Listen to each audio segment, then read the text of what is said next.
2014. This is the year I won $20,000 in this game, or not this game, this tournament. Actually, I won $20,000. I won second place in the under 2350 section of the open section. I was still playing an open section, playing everyone, and it was under 2350 prize. So I got second place in that, which was 20K. Is this a game 30? No, big fella. This was a big boy game. This was like 2 hours and like, 30 minutes after 40 moves. You extra time, right? It's a long time control here. All FIDE rated. Everything's big boy stuff. So who am I playing? I'm playing with the white pieces here, and I'm playing John Bartholomew, the man himself. Okay, we all know him, JB. All right, the YouTube monster. He's been, one of the greatest YouTubers ever, right? So I'm playing John Bartholomew. That's who I'm playing. You JK Edward? Yeah, no. JB, the man. Okay, so he's a celebrity in his chess world, as we know. So I'm playing John here. It was like, oh man, this was before I knew who John actually was. I knew of him, but I didn't really know him. So we played. Of course, we're good friends now, but it was cool to play him over the board here. So I'm playing white. So what month was this? This was 2014. So this was 2014. So let's see what happened. So, all right, here we go. E4. E4 is on the board. Boom. I play white. He goes C5. Now, back then, guys, this was before I became a C3 Sicilian monster. This is before the mastery of the C3 Sicilian. This is the before Jedi, okay? So, I was learning, which still, I like to play this still, and I might come back to it. But I am a big fan of my C3 Sicil for the kill. So after C5, knight to C3. So in this play, I'm playing the Grand Prix. Pre-Jedi days. Right, this is the pre-Jedi days, correct. So I'm playing the Grand Prix Sicilian. I highly recommend it. It's very fun to play, and I've won a lot of games, actually. Now, this round, let me tell you about this story real quick. I played this opening 3 different times in this tournament, okay? And now I'm going to tell you, I won one of them already. That's actually on the YouTube channel already. I think that was round 7 that I already went over. Well, I won that game. But that was after seeing some stuff about Boris Spassky in the closed Sicilian, because I had some problems there. And the closed Sicilian, what is that about? So usually what I'm looking for after knight to C3, black plays A6. And when A6 is played, if you're a Grand Prix player, this is going to be very nice for you to see and know and take notes while you're looking at this. When A6 happens, what is he signifying? This is not going to be the Grand Prix anymore. What is the Grand Prix? Well, it's something like if they go like G6, you go bishops, you can go knight, even F4, sorry, F4, bishop G7, knight F3, knight C6, bishop to B5, and then after knight D4, you castle. So I'm going to go this way. Queen E1, after sometimes he takes, sometimes he doesn't, but we end up putting the knight on E2 sometimes, but the queen comes to E1, queen H4, F5, a bishop comes all the way over to H6 and knight G5 and sacking, and all time, you see the arrows, it's more of them, okay? This is how the Grand Prix is played. It's very fun. I'm a big fan of it. So that's the Grand Prix. It's a lot of stuff to study. But when they play A6 though, and this is actually the second time in this tournament that I got the A6 move, I think, or something like that, very similar, where I wasn't able to play the stuff that I'm used to in the Grand Prix. So after A6, I go F4, the regular stuff. But when they play A6, I'm supposed to be playing a closed Sicilian, which is very good. And white has to know what they're doing, which I wasn't a big fan of studying the closed Sicilian. I would only study the Grand Prix, which was a downfall at this tournament. So after F4, B5, he's already got the early A6 and B5 off. What I'm supposed to be doing at this point is G3, bishop G2 stuff, even as early as right now. Because he played A6, F4 is not necessary right now. I could just follow G3, bishop G2 immediately, because it's a closed Sicilian, and then you would go to F4 maybe when you want to, but kind of the same thing. B5, I go knight F3. We just get some development going. He goes bishop to B7, and then after bishop B7, we go D3. So, man, does anyone realize how much you had to pay 15 years to get this knowledge? Twitch is awesome. Yeah, truth cracker.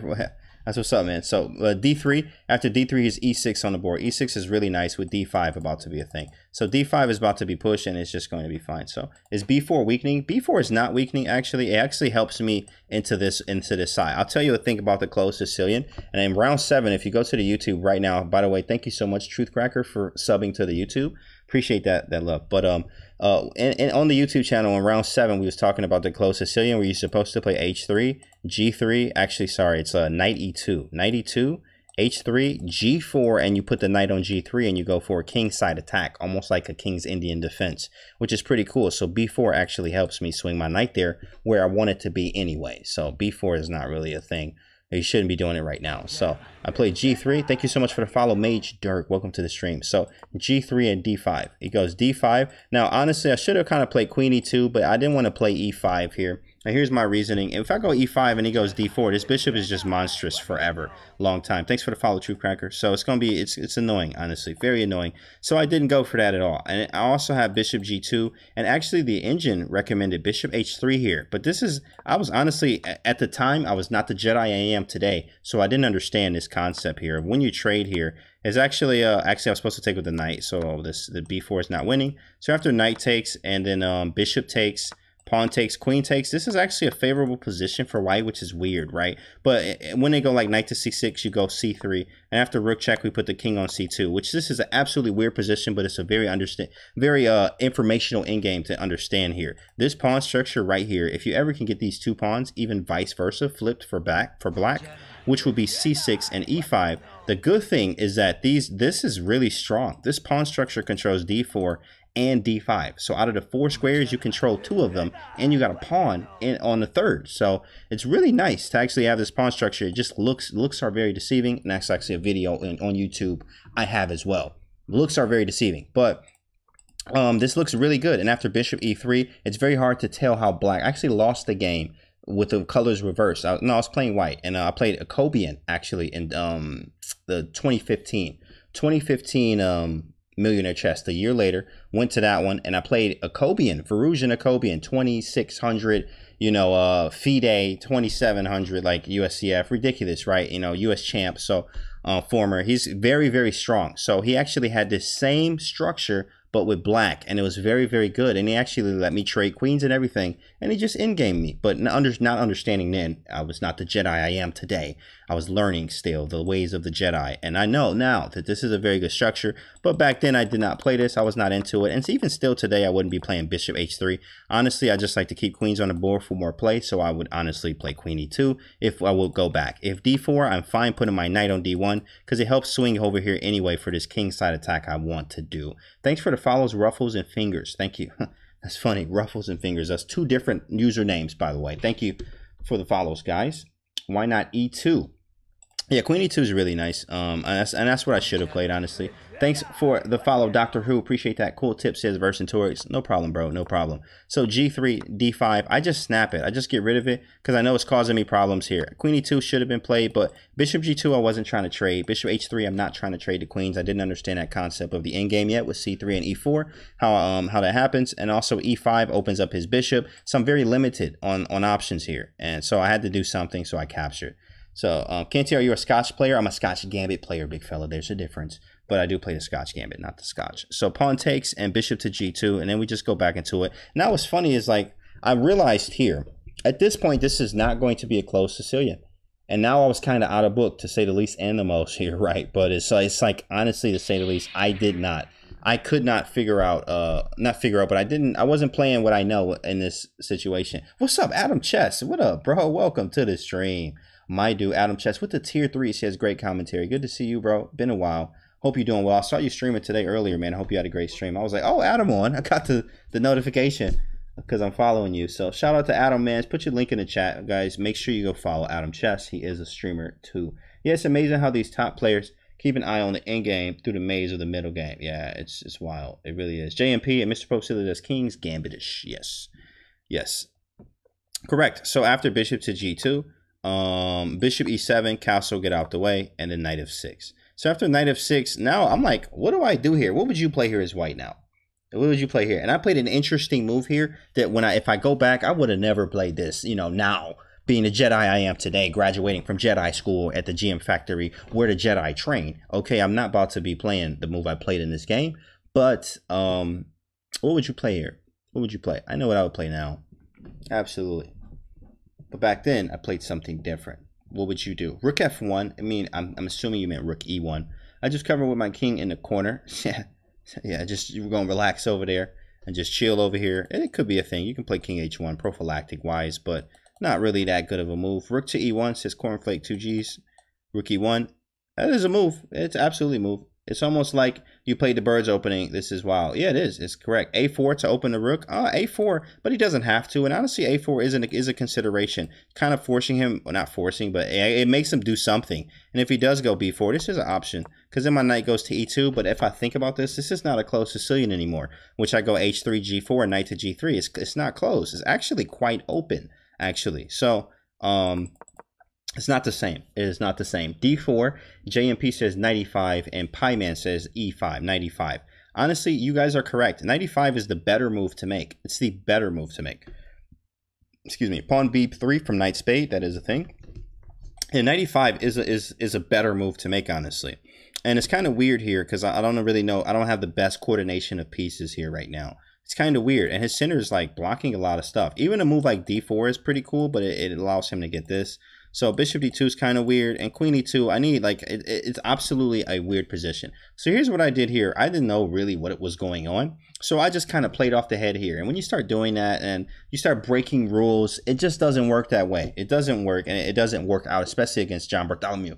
You know, he got a GM norm, 1 GM norm. At this time, he had a GM norm already, and he's a international master bona fide, but definitely a GM. Just needs to get the ranking, the title for it, right? So I played knight h4 here, and I remember afterwards in post-game analysis, I knew that this was a problem after post-game analysis, because here I couldn't find a good way for him to defend f5. I thought queen d7 was like not a move. I actually kind of like just missed that he could play queen d7, and I think I played knight h4 kind of quick here.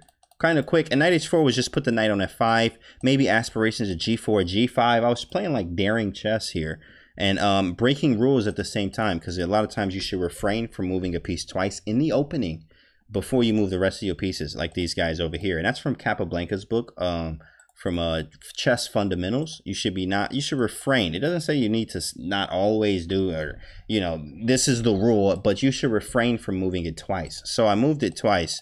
And, you know, knowing that now, back then, it's not a thing, you know, not something the Jedi didn't know. I didn't know back then, but, you know, knight h4 is just not that good. It's not that good. It doesn't really work long term at all. Knight on the rim is dim. That is correct, yes, but a lot of times you can always get them back into here. And I was really banking on knight f5. I wanted to keep this bishop file open too. And I regret this move. Knight h4 was just not the best move. So he plays queen d7. Now I'm like, oh, snap. Well, I got to figure something else out here now. So I play rook to e1. Rook to e1. I'm hitting the king here. And he could castle. He could get out of the way. But he chose b4. He chose b4 here.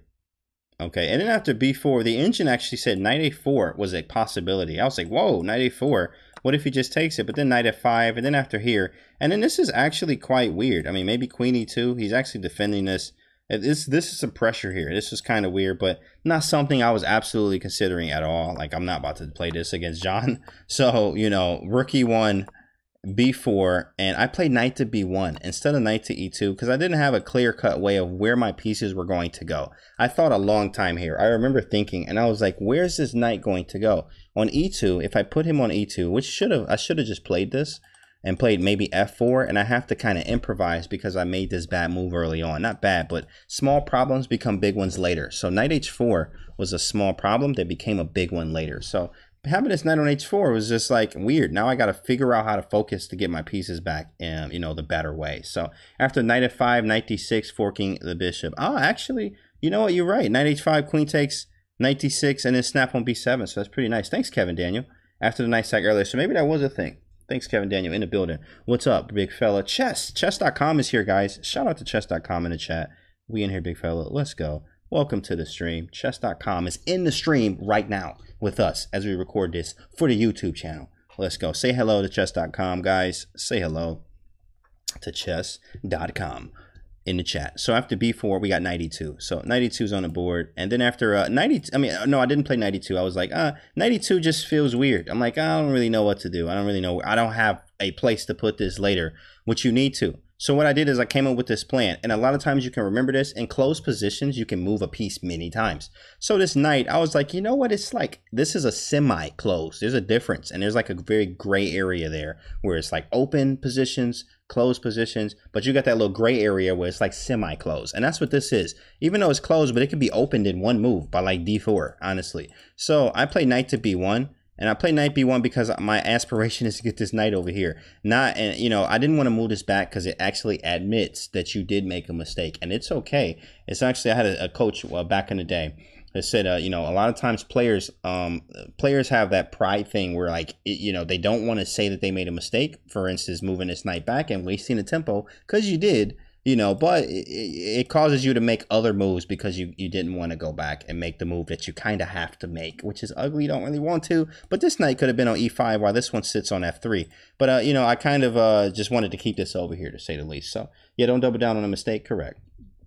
Correct. So what happened is here. So after knight to c6, he just develops as he should. I go knight to d2. Now remember, guys, you should refrain from moving a piece twice in the opening. That's from, you know, Chess Fundamentals. Jose Capablanca says that, right? I move this piece twice. I move this piece twice. Watch this. He goes castle. So what he's doing, if you notice here, he's already bettering his position. Knight to c6. He castles the next move. He's getting developed. I'm still moving knights in pieces, right? So this knight goes to f3. Not to mention I moved it 1, 2, 3 times here.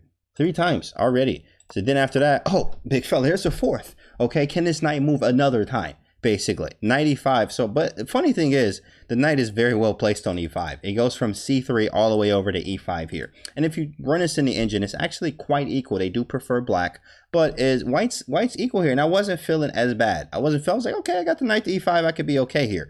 I could be okay. He goes queen to c7. I thought this was a pretty good move. Not trading it at all. Thank you so much, G. Kane, for the follow. Appreciate that.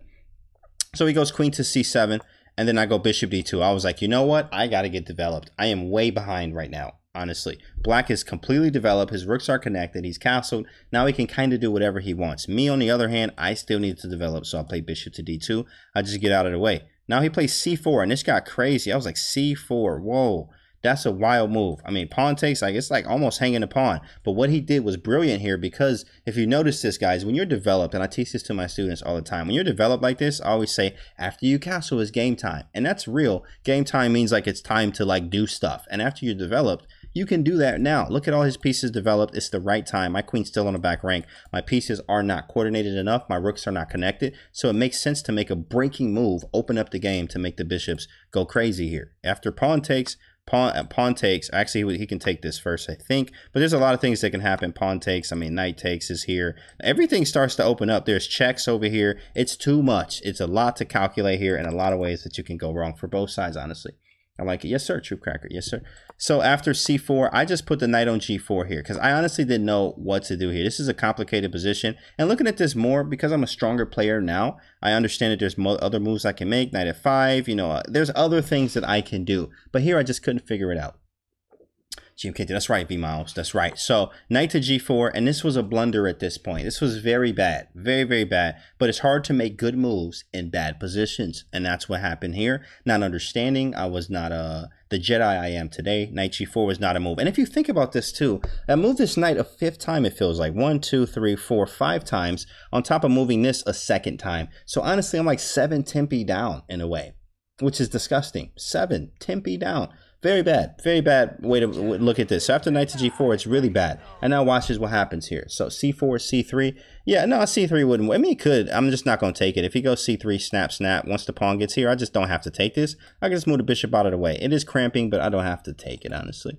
And the rooks are still not connected. Correct. Do you realize this during the game? No, I was not that Jedi then. I was still in Jedi training, going through the Jedi training course. And then now I'm the Jedi I am today. But to this day, and I still won 20K this tournament. So I was still, you know, working out, had potential to be a master Jedi. But I did not, like, I was not there yet. So still, your position is playable despite the pony adventures against a strong player. Correct. Did you leave your lightsaber at home? Well, here I wasn't. I only had like it was like it's like a stick thing that's kind of like a lightsaber, but it's not. They don't give them out until you graduate. So I had it was like a sweet little stick thing, but you know, it was pretty cool. So knight takes, queen takes, bishop takes h4. He snaps on h4, right? He snaps on h4, and now with this kind of like the younglings, yeah, correct, like the younglings, you just get a nice little stick. You know, it's cool. You can knock somebody out with it, but it's not a lightsaber yet. You didn't get that yet. So I didn't graduate at the time. But bishop takes h4, and after he snapped here, I'm like, I start to realize my position is not as good as it looks. And here's the thing about initiative. initiative and when you should be attacking. A lot of times the greatest players will keep the momentum or the ball in their court. If you like basketball, I love basketball. I'd like talking about analogies and fast breaks. So if you understand what a fast break in basketball, it's like when they come and they get the rebound and they just start running down the court as fast as they can, and all of their guys are behind them or they're with them and they passing the ball back and forth, and you like, whoa, everything's everywhere. You don't have time to slow down and watch everything. A lot of times like that in chess is when you start attacking. So watch how John does this. This is what I teach to my students now, and as a Jedi Master, I do this as well. But after knight takes g4, it's a forcing move. I have to do something. Queen takes g4. He makes another forcing move. I have to do something. I either take with the pawn or I take with the queen. And if I take with the queen here, my queen's out of play. There's also a lot of issues here. I mean, a lot of issues. I'm still down in a way material wise. And actually my queen was like ugly over here. It's going to take a long time to get this queen back into play the way that I wanted it to. So honestly, I wanted to keep the queen here for tactics. I wanted to keep the queen here, and I made a fatal error in a way and took with the pawn. I just took with the pawn because I was like, I got to keep this here. I need to stay dynamic, to say the least. So, at least you have the double bishop. Yes, that's correct. Great point. Once he castle, he never lets you out of back foot. Correct, and that's what you need to do when you play your opponents as well. At least you have that. Yep, true, says Granite. And Ben's going over Anakin walking into the temple. These Padawans gotta cast these hands. Gotta cast these hands, bro. So h4, knight to d4. At this point, I knew I was in trouble. At this point, the Jedi knew I was in some real trouble here. Knight to d4, and actually, I wasn't the Jedi then, so I was in some trouble here. Knight to d4. I'm like, oh man, c2 was hit. Oh my goodness, this is not what I want. If you find yourself defending more than attacking, you know who's doing well, right? So not feeling the best. Did you consider bishop takes d5 instead of recapturing h4? Honestly, no. I was not there yet, honestly. And I mean, I was studying tactics and things that I was doing, but I was not playing on the level that I am today. Far from it, honestly. That says a lot. You know, it says a lot because I was already 2200 then as a master, but I was not where I am today. And bishop takes d5 is not something I would ever consider, honestly, here, because I don't have enough. Chess is like math. I always like to say that's simple math. If you're not good at that, then you probably won't be good at chess either. No, I'm kidding. But it is, you do have to be good at simple math. And what that means here is like, usually it takes 3 to 4 pieces. 4 pieces is guaranteed for like an attack, but 3 pieces is like, yeah, you could do well. You know, you can definitely get an attack with 3 pieces. 4 is almost guaranteed. Notice that in your tactics and you'll start, you know, playing better, honestly. But after our bishop takes d5, honestly, I'm just only attacking with 2 pieces. Yeah, he has to move this, but I'm getting 2 pawns for it. It's not enough, especially against JB, John Bartholomew. Like, it's just not happening. I'm not taking on d5. I have to just take my material back and hope for the best. I should have took with the queen, and again, admit that I'm wrong. A lot of times it's very hard to do that as a chess player, admit that I'm wrong or that you're wrong. And as long as you can admit that you're wrong and you still be okay, that's fine. But if you admit that you're wrong and you're getting crushed, it's like, well, I might as well go the route, the like, you know, crazy route, which is like this, what I did here, g takes h4. So, you know, it's such a great fast talker. Thanks, bro. You still won 20K, so you had foundations of a Jedi Master. That's correct. That was like part of it. It's like, cool, you get this, now you move on to this, and now you have these tasks, and then you become a Jedi Master. Hi, Canty. This is Sanas. Hope you remember from yesterday. Oh, yeah, you sent me the message on chess.com. Yeah, bro, I remember you. What's up, bro? I guess it would be optimistic. Correct. So after g takes h4, he goes knight to d4. At this point, I knew I was in trouble. I knew I was in some trouble here. So I played a crazy move here in a way, just looking for tactics, all kinds that I can. Because here's what I'm looking at. I'm looking for mate. So I took on c4 first. And then he played f5, but I think I should have played f5 first, honestly, because I was looking for mates. I was looking for all kind of stuff, but honestly, it just doesn't work out. It's almost like playing hope chess here. And takes here is another thing, but after I take, if I take this way, now he has the file. And not on top of that, you know, even rookie 2 is a thing. And he's threatening to take on c2. It's too many weaknesses, too much to do. I don't have enough over here. So honestly, I'm really in the hot seat here. So after taking, I'm like, I'm trying to trade. He plays f5, which I thought was really strong here, because f5 is really good, because I was going to play f5 myself and start hitting this, try to swing some stuff around. I was looking for tactics. He plays f5. Now it makes my queen go somewhere weird. The engine recommended queen to d1, but I mean, queen d1, like, this is not fun. This is not fun at all. So of course it's very hard to make the right move, because you want to make the move you want to play. And I tell my students, it's not about what you want to play, it's what you have to play. And what I had to play was queen to d1, and I had to play this. I didn't want to play it, so I played what I wanted to play and not what I had to play. So I played queen h5 instead, just to keep the queen over here, which it does nothing at all. It's just sitting here looking wild. Queen h5. I mean, you know, I can probably take this. I think that was my aspiration. And then after g6, I would have to go queen to d1, but I don't know. It was wild. Hey, Canty, bro. What's up? Hinch, how you doing, man? Yeah, get your bishop. He got squashed. Nice one. You read my mind. Yes, sir. Rook take on e8. Violate Smirnov's to take as a mistake recommendation. That is correct. Keeping the knight fork at bay. Yes. So queen h5. He does go g6. Excuse me. So I actually played queen g5. I thought I snapped, but I didn't. Attack, defend, you have to choose. Yep, so now knight takes c2. Boom! He comes in, so I have to drop on e8. I have to, just to save some time here. I go rook to d1 because I don't know what else to do. He snaps on c4. Now all this material is looking crazy. My king's open, but I do have two bishops, and his king's kind of open too. Wish I could get my bishop here, but I can't. It's kind of wild, so I go h5. I'm like, I'm all in. I got to do what I got to do here. There's nothing else to do. h5. He goes queen check first. Automatic. And this is the thing about great attacking players, okay? Great attacking players. And when you get to this level, when you become a Jedi, you start to understand this on a deeper level. Check, right? Keep the ball in your court. You have to make sure you keep attacking. So he checked me. It's a 4C move. I have to respond. King h1. He goes rook e2. 4C move. I have to respond because now he's hitting g2. So after this, I had to do something. So I snapped. And then after this, I thought I was not getting mated, but watch this. This is where I learned. What's funny is John taught me something this day. This is where I learned the ladder technique. This is where I learned the ladder technique. Not from anything or, you know, any tactic. I learned it from this game 5 years ago. And I was a master then. So it's so much to learn from chess, even when you get to a master level, right? So now I'm a Jedi. It's different. I look at things differently. But now it's, I learned the ladder here. He goes queen b6. I'm like, cool, I'm out the way. Then he goes here. I'm like, okay, I'll go back. Then he goes here, and I'm like, oh my goodness, this man is a genius. Look at how he walked the queen up very nicely. He walked it up, and I was like, wow. And I knew I was lost here, but what I did, I just wanted to see it. I just wanted to see it. So I played king h1. He checked me here. He went here because I was like, there's no mate on g2. And then he plays knight e3 like a big dog would because a big dog could. And then I just resigned. I resigned. But it was so great. It was so great to see this in action. And we talked about it after the game, and I was like, what went wrong here? And he was like, knight h4 is not a move. He didn't say that, of course, but that's what we will say in today's time. Knight h4, that was not a move, big fella. Try another one. So I was like, okay, cool, right. I'm not a Jedi yet, but now I'm a Jedi now. So I would have played knight e5, different stuff, but it was excellent. It was absolutely excellent here. So this is the game. I lost this round to John JB. Way to go out, right? You know, I didn't lose to Patzer or anybody like that. I lost, and I also learned something from this game. It was very good, and I played John Bartholomew in this game. Very, very strong stuff against a monster like him. Learned something, and it was fun. It was fun. I lost this game, but we have more to cover in the Millionaire Chess. So this is Millionaire Chess round 5.